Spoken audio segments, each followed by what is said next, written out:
Welcome back to Smartwatch Tics, where we're going to do a summary overview of the best keyboards that you can download into your Android smartwatch so that you actually can use your watch for data entry.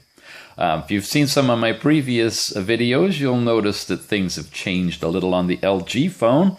From the icons at the bottom, you know I am now on Lollipop, thanks to AT&T's unsolicited, unapproved push of that update to my phone.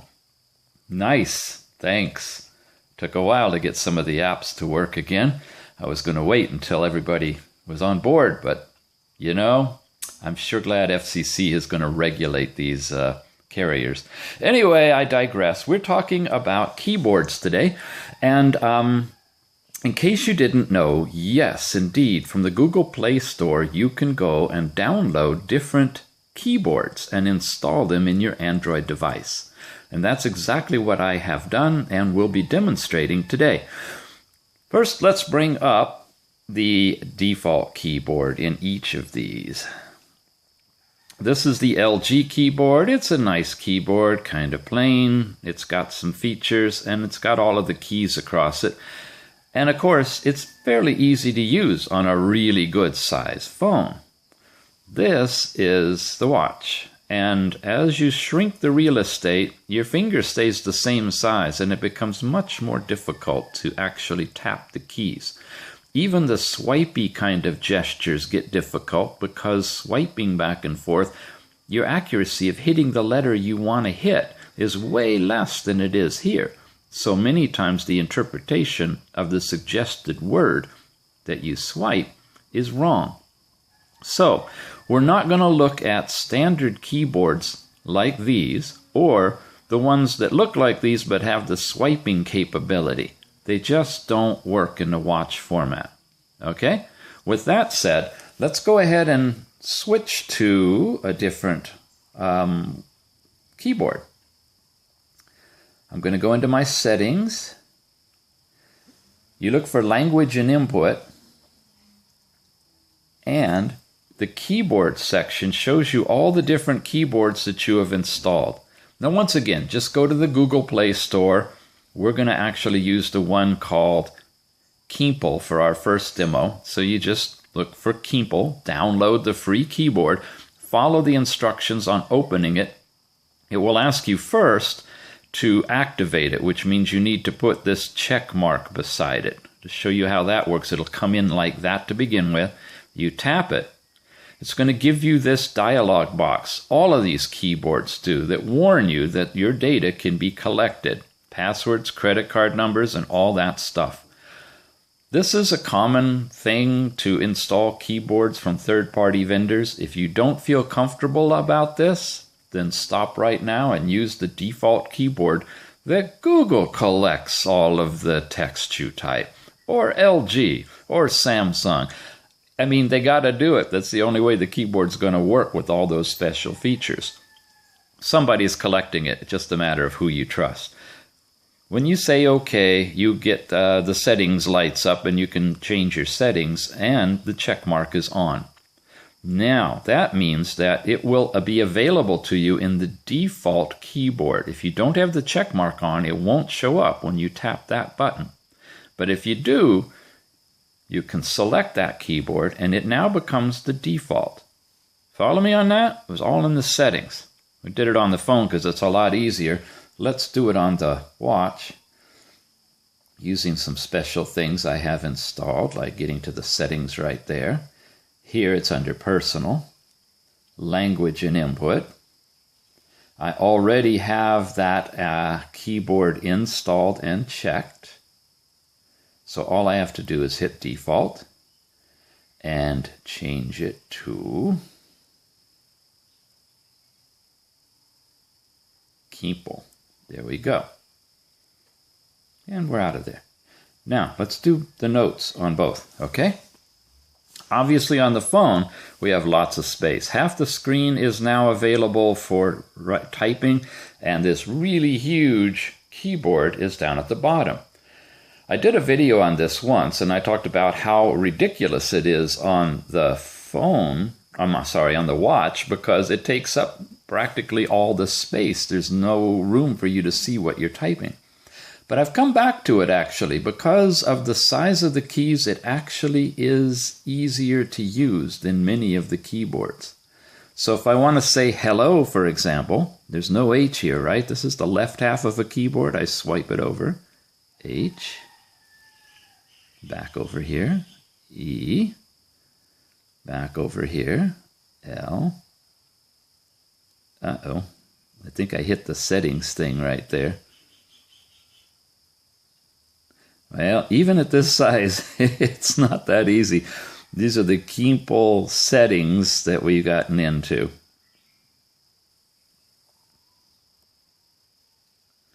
I'm not going to edit this one. I want you to actually see, by practice, how hard it can be to do some of these.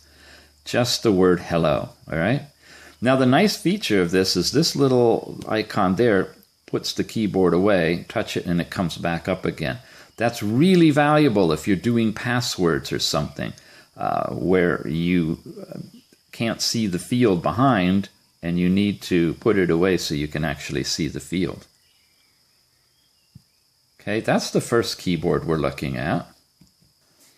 So skipping ahead slightly, I have brought back up the language and input page on both devices where we're going to change the default from Kimpel to let's do the Dynamic Keyboard Pro. Okay. Default Kimpel. We want Dynamic Keyboard Pro. All right. What's this one look like? Oh, by the way, another feature I like to look for in these keyboards is the ability to bring up voice input, because obviously we're going to need to do that from time to time. And it's so much easier to input by voice than it is by touching keys. The previous one we just looked at does not have a microphone on it at all. So if you're going to bring up voice input, it has to be somewhere other than the keyboard. That's a definite negative in my book. This one looks the same way. There's no direct access to the keyboard in this dynamic keyboard. This is the closest to the layout of a regular keyboard that we'll find, except every now and then the letters are slightly larger. This I've set in a pulsing pattern. These are all changes you can do into the setup. And this one's just plain straight. So if I want to do hello, and I want to go into capitals, H. Now notice the E got bigger than the other letters. E. Where's the L? Over here. Well, it thinks I want to do an R, so the L is still small. L. Now it got bigger. L. And it made a Y really big and E a little small. Anyway, you see the sizes are there, and I can type in hello. How about on this one? Try to do the caps. H, E, L, L, O. Actually, pretty easy. You know, if the keys are just a little bit larger, you can pretty well touch them with the accuracy of just the tip of your finger. And this keyboard predicts what you're going to be typing and gives you a little bit larger letter on the most likely keys you're going to type. Give it a try. It's not that bad. It's awkward. It takes a bit to get used to, but it does work. Again, this keyboard does not have the microphone button to input by voice, so you're really stuck using the keyboard. All right, let's see what else we got. Hey, wait a minute. I was ready to put this away. I took the hello out. I did this all off camera. And then I thought I'd try something. And I touched the comma button and held it down, because that's typically where they put a microphone. Hello and good morning. It works. Look at that.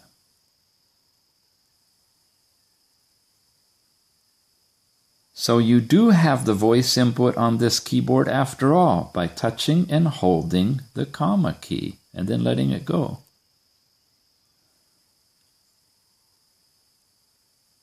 This is voice recognition on the watch.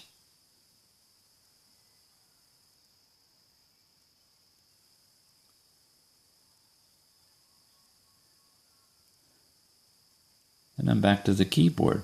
All right, well, it just earned a few more points in my book because that's really important. You've got the bigger keys when you're typing, and you've got the microphone by holding the comma key down.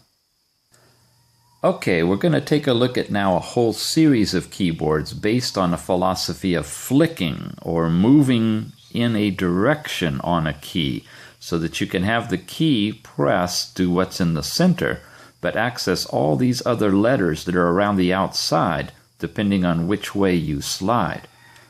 That is called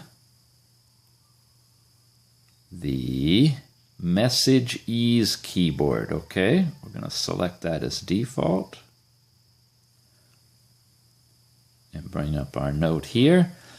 So you can see that on the watch, it's a really small keyboard, and you pretty much have to memorize where the letters are. You can barely see them. The good news is, though, you can grab this and make it bigger if you need to.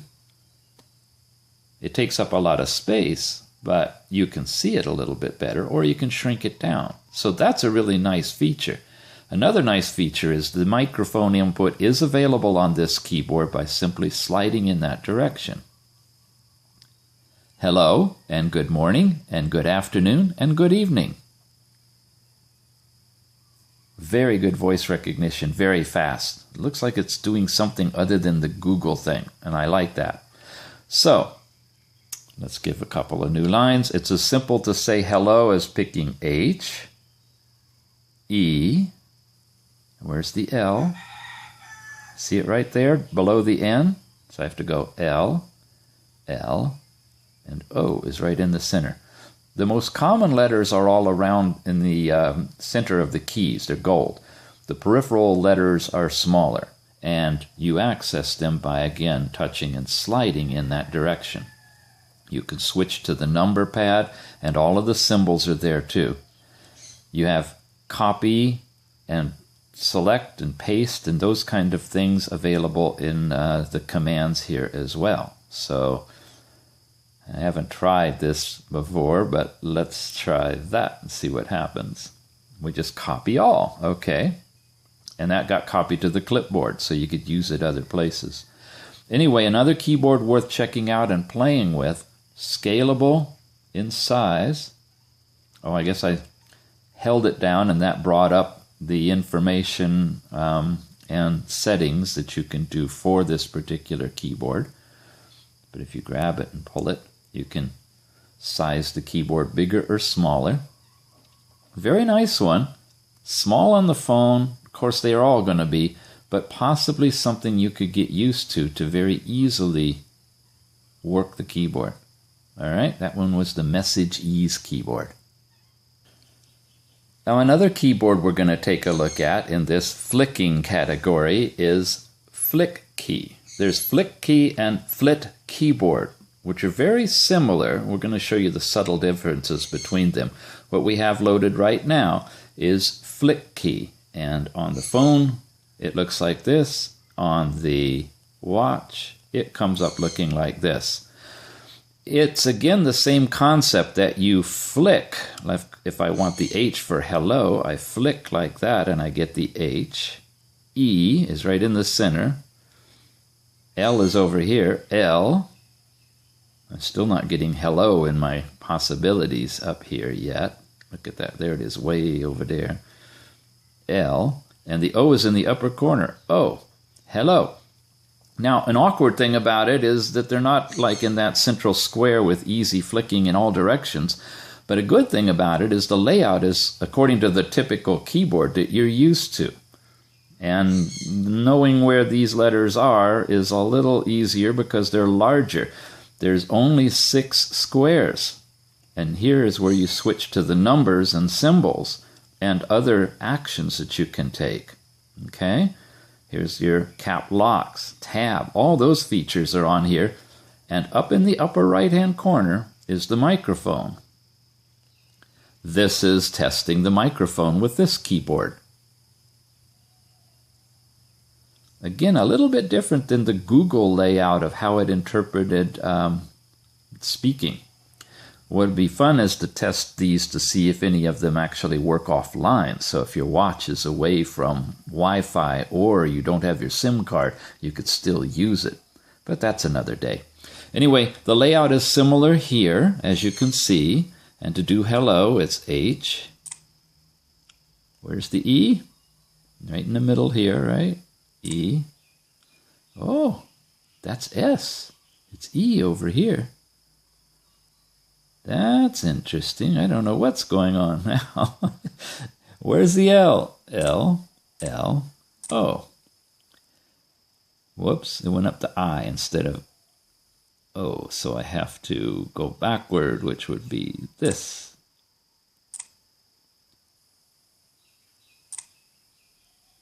Again, I'm not hitting it well.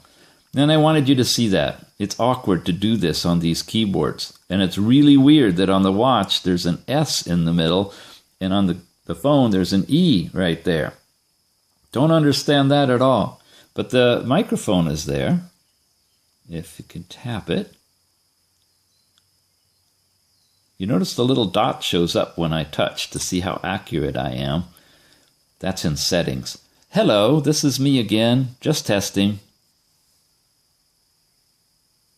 Okay, so you get your voice recognition.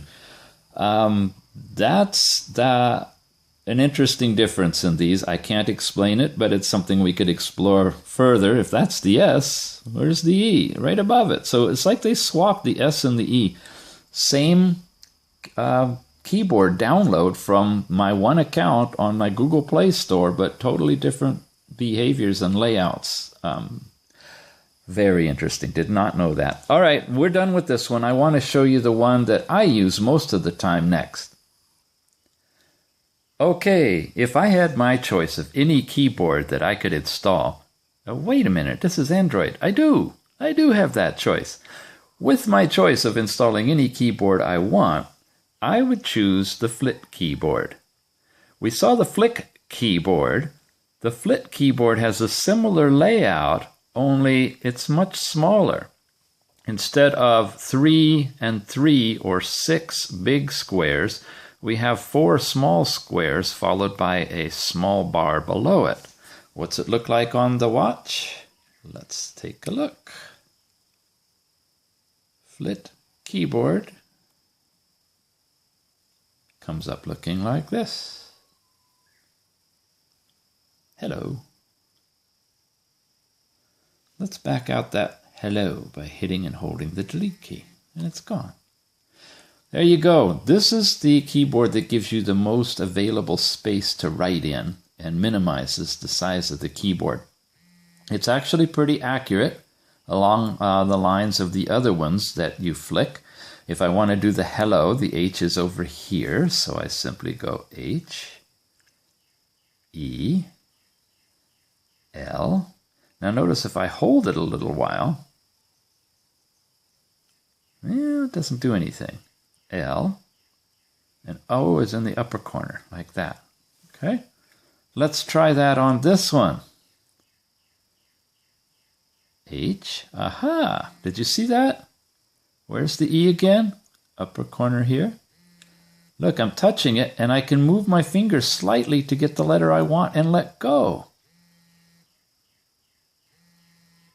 You hear that? That's my phone telling me I can unplug. I'm fully charged. I did that. H-E-L. I'm going to press and hold and move around. There it is. Or swipe. L. Oh, hello. On the watch format, I'm getting a secondary square that shows the letters a little larger and easier to see, and tiny movements of my finger within the square lets me select the letter I want, or I can swipe. Okay? On this one, hello there, where's the T? It's up there. If I press and hold, I'm not getting that extra box. Didn't realize that. I thought it worked on both of them. I have to actually swipe. T, H, E, R, E. Hello there. You press the keyboard looking symbol to change keyboards. if you want, you can set this to have both the keys, letters and numbers, both of these keyboards on top of each other. That would be 8 of these squares, so you can touch all around and not have to switch, which is fine for the phone. On the watch, though, it's really nice to have it all minimized so that I could just touch the little thing here and switch it to the numbers if I want to, or symbols. Okay? This keyboard, unfortunately, and I've looked all over, does not have microphone input. There's nothing I can touch to cause it to go into the microphone mode. Believe me, I've tried because I use this on my phone all the time. That would be a nice asset if they could incorporate it in a way that, for example, I could just slide down on the space bar or something that would activate the microphone, but nothing does. There's a summary of the keyboards that are available for the Android platform and the ones that specifically work well on the watch. There is one more, and I'll show you that one, and that will wrap up the series. This last keyboard is different than all the others. I noticed I don't have it installed on my watch, so I'm just going to show it to you on the phone. It's called Stylus Beta. That means it probably isn't even fully released yet. We call the default for Stylus Beta, and we bring up that keyboard right here. Now, you notice there's no keyboard. This is for finger input. So if you want to say hello, you type in H, and it creates that letter with a little divot right here, which is where the next letter would go. If you write to the right of that, it puts a space in. But if you want the E right there, you have to do that. H-E-L-L-O.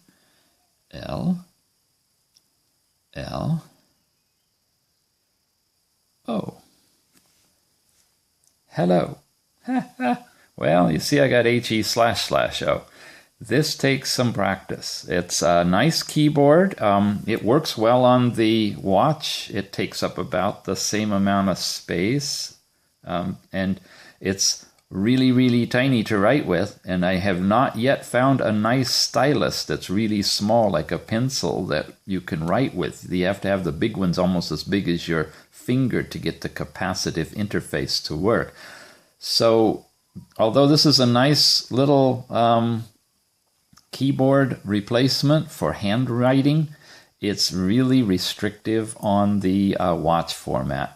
But I just wanted to show it to you in case any of you are interested. You can go and look for Stylus Beta and install that. You have your settings you can bring up and do all sorts of changes that you want to make it more personalized for you, and use it as your standard keyboard.